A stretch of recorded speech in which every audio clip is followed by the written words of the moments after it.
HJK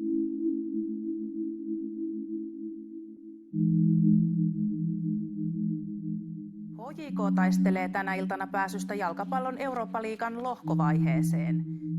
Rapidilla on ne paineet mennä. Se olisi heille katastrofi, jos he eivät niin tästä selviä lohkovaiheeseen. Meillä on enemmänkin semmoinen niin mahdollisuus.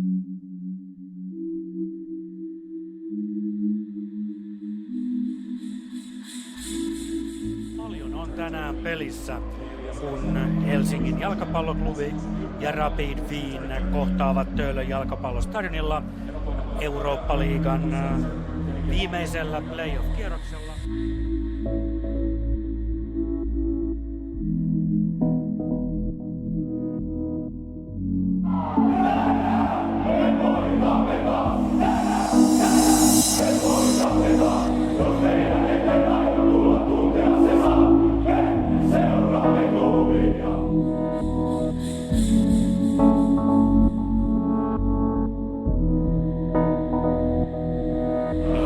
Vetäytyy varjelemaan vierassa johtoaan. Pero Väyrynen pudottaa Luudille, joka jo siinä latailee, lähtee ampumaan ja ampuu valtavan maalin! Ampuu todella upea maalin 20 metristä vastuuttavasti vasemmalta. Aivan kyllä pesään. Siinä novotta taikka venyttää koko 2-metrisen kartissa. Torjunta-asento on voimaton.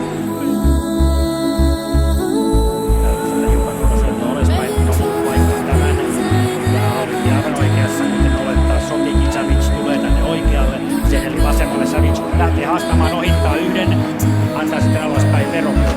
Häneltä oivallinen puolen vaihto sen vitosen yksilöstä. Nähdäänkö haastamista? Todennäköisesti nähdään. Seneli pääsee heti vetopaikkaan ja siinä on tilaisuus! Ja peli on 2-1! Pallo pomppii Mika Väyryselle! Ervan Selenin keskitys ja joskus käy näin. Onniakin tarvitaan. Mika Väyrynen loukkaantunut mistä toivoa. Toivoa loukkaantumisjaksoista. Kiittää ja kumartaa ja iskee HJK:n 2-1.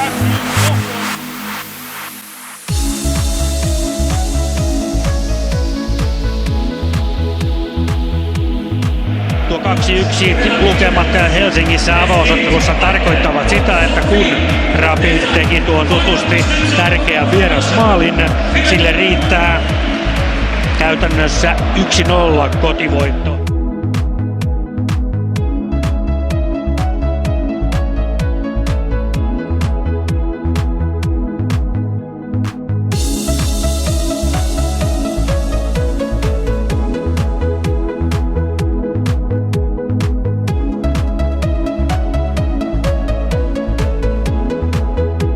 HJK:ta kyllä nyt viedään tylysti, lukemat ovat 2-0.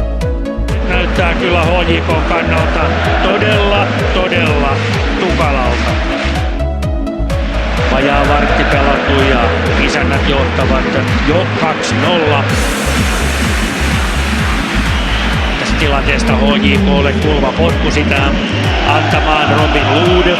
Edelleen pitää muistaa se, että jos HJK pystyisi tässä yhden maalin tekemään, oltaisiin yhteismaaleissa tilanteessa 3-3 ja tasatilanteessa myös vierasmaalien suhteen. Siinä on paikka ja pallo on maalissa! McCanchi iskee!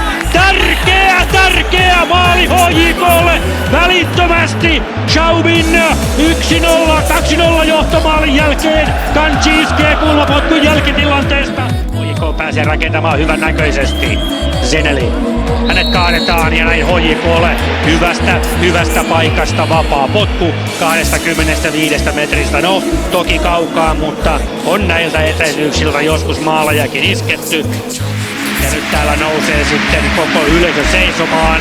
Viimeinen vartti. Se on täällä tapana, kun viimeinen vartti käynnistyy, niin sen jälkeen koko Rapidin yleisö nousee seisaalleen ja alkaa rytmikkäästi kannustaa omiaan. Rapid Viertel, niin tätä kutsutaan, eli Rapidin vartti. Joukkue on aika usein historian saatossa noussut takaa jo asemasta. Nyt lähtee hyvä veto ja se menee maaliin. Siinä teille on Rapidin vartti. Pallo maaliin. Nikolai Alho iskee HJK tässä kamppailussa tasoihin 2-2 lukemiin. Ja näin kotiyleisö hiljenee. Ottelu on tasan 2-2 ja HJK, Mika Lehkosuon joukkue, on kiinni Eurooppa-liigan lohkovaiheessa. Heikkinen, Zeneli. Saako pallo haltuunsa? Saa. Antaa Savicille pystyyn. Kahdella yhtä vastaan tilanne. Nyt Savic menee loppuun Äskidembaa. Ei. Ja siitä tulee pilkku. Siitä tulee rangaistuspotku HJK:lle. Demba Savic vedetään alueella kaksin käsin Pavelicin toimesta nurmen pintaan. HJK saa vielä rangaistuspotkun tähän ottelun loppuhetkille tässä tilanteessa. Savic saa luvan.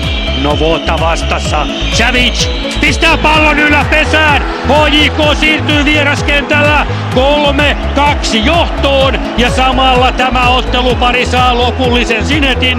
HJK johtaa nyt yhteismaalein 5-3. Ja tästä suosta ei enää Rapid Wien nouse. Soi vapauttava pilli. Tämä ottelu päättyy. Se päättyy 3-3 lukemiin. Mika Lehkosuo tuulettaa. Helsingin jalkapalloklubin joukkue tuulettaa kapteeni Teemu Tainion johdolla. Tämä nippu on tehnyt suomalaista jalkapallohistoriaa.